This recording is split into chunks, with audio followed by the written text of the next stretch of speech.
اور کاروبار نہیں ہے تو وہ میں آپ کو دعا بتا دیتا ہوں. ایک صحابی ہیں امامہ رضی اللہ تعالیٰ عنہ، رسول اللہ صلی اللہ علیہ وسلم کے پاس عرض کرتے ہیں آ کے، یا رسول اللہ صلی اللہ علیہ وسلم کاروبار تباہ ہو گیا ہے، مٹی بن گیا سونا، سست ہو گیا ہوں، کنجوس ہو گیا ہوں، بزدل ہو گیا ہوں، گھر سے نکلنے کو دل ہی نہیں کرتا، قرضہ چڑھ گیا ہے. تو رسول اللہ صلی اللہ علیہ وسلم نے فرمایا کہ تجھے میں چند الفاظ سکھاتا ہوں، تو اس کو صبح شام پڑھ لیا کر. آپ نے فرمایا تو اس کو پڑھا کر اللہم انی اعوذ بک من الہم والحزن واعوذ بک من العجز والکسل واعوذ بک من البخل والجبن واعوذ بک من غلبۃ الدین وقہر الرجال. یہ دعا آپ کو کتابوں میں مل جائے گی.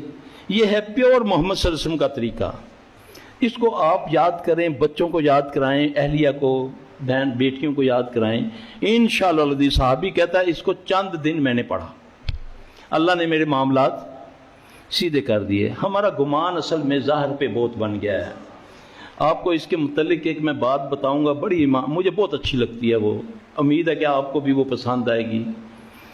ایک دن اللہ کے نبی صلی اللہ علیہ وسلم اپنی سالی اسما کے گھر گئے رضی اللہ تعالیٰ عنہ کے، مدینے میں. تو ابو بکر رضی اللہ تعالیٰ عنہ کے حالات مکہ میں بڑے اچھے ہوا کرتے تھے نا، تو مدینے میں کافی ازمائشیں آ گئیں. تو آپ صلی اللہ علیہ وسلم نے دیکھا تو وہ بیٹھی نہ رو رہی تھیں، بڑی افسردہ، آپ کی سالی تھی. آپ نے فرمایا اسما خیریت ہے؟ کہتی یا رسول اللہ صلی اللہ علیہ وسلم مکہ یاد آ رہا ہے، مکے کے حالات، یہاں آئے ہیں عرصہ ہی ہو گیا ہے گوشت کھائے کو، دیکھنے کو نہیں ملا. آج بڑا ہی دل کیا ہے گوشت مل جائے کہیں سے. ساتھ والی ہمسائی نے اونٹ کو ذبح کیا ہے تو دل چاہتا ہے کہ گوشت آئے تو میں اس کو کھاؤں. تو رسول اللہ صلی اللہ علیہ وسلم نے فرمایا کہ اسما میں تمہیں ایسے لفظ سکھا دیتا ہوں کہ اللہ برکتیں نازل فرما دے گا. اب وہ دعا آپ کو مل جائے گی دعاؤں میں، اللہم فارج الہم کاشف الغم مجیب دعوت. یہ دعا حدیث میں آتا ہے کہ جب انہوں نے اس کو پڑھنا شروع کیا تو مدینے میں اس سے زیادہ مالدار عورت کوئی نہیں تھی. اگلی بات سنیں، اللہ ہمارا یقین بنا دے اپنے گمان کے مطابق نا. اللہ کہتا ہے بندے میں تیرے گمان کے مطابق ہوں. کہتے ہیں کہ جب کوئی لشکر لے جانے والا جب ترتیب دیتا تھا نا، لشکر کہیں کوچ کرنا ہے، جانا ہے لڑائی کے لیے، تو چندہ اکٹھا کرنے سے کرتے کرتے اخیر میں اسما رضی اللہ عنہ کے پاس آتے تھے.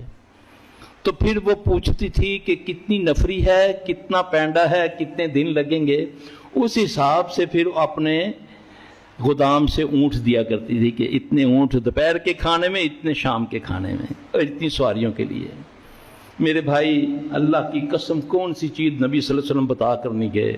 ہمیں سب سے پہلے شیطان لعنتی نے نبی سے ہٹا کرنا اپنے بنائے ہوئوں کے پیچھے لگا دیا کہ یہ میرے مرشدی خواب ہی آیا تو انہیں کیا اے پڑھ لیا کر، اور دیکھا تو وہ سارا شرک ہی تھا. وہ شرک، وہ لفظ پر غور کرو، وہ شرک. اب ایک درود ہے سید الدرود، درود ابراہیمی. یہ اللہ کے نبی صلی اللہ علیہ وسلم جب یہ آیتیں اتری، جب اللہ فرماتا ہے کہ میں اور میرے فرشتے درود پڑھتے ہیں، ایمان والو تم بھی درود پڑھا کرو، تو صحابہ نے جب آپ سے پوچھا کہ یا رسول اللہ صلی اللہ علیہ وسلم صلی کیا ہے، درود کیا ہے، تو آپ نے فرمایا اللہم صلی علی محمد وعلی.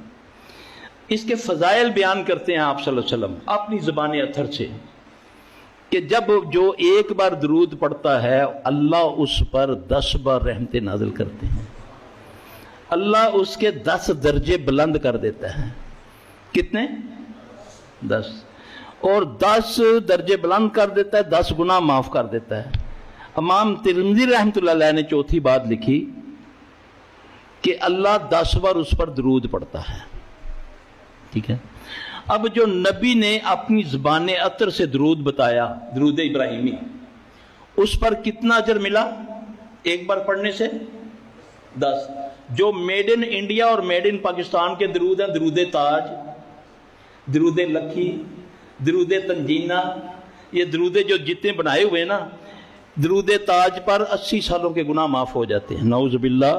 اللہ کے نبی کے درود جو ہے اس کو ایک بار پڑھو تو کتنے گناہ معاف ہوئے؟ تو جو بابا جی کی خواب میں نبی نے بتایا تو اس پر 80 سالوں کے 80 لاکھ گناہ معاف، اور دوسرے درود کے بارے میں 70 سال کے گناہ معاف۔ اللہ کو میڈ ان محمد وہ عمل پسند ہے جس پر نبی کی مہر لگی ہوگی۔ جو مرضی کرتے رہو، جو مرضی کرتے رہو، جب تک میڈ ان محمد نہیں ہوگا صلی اللہ علیہ وسلم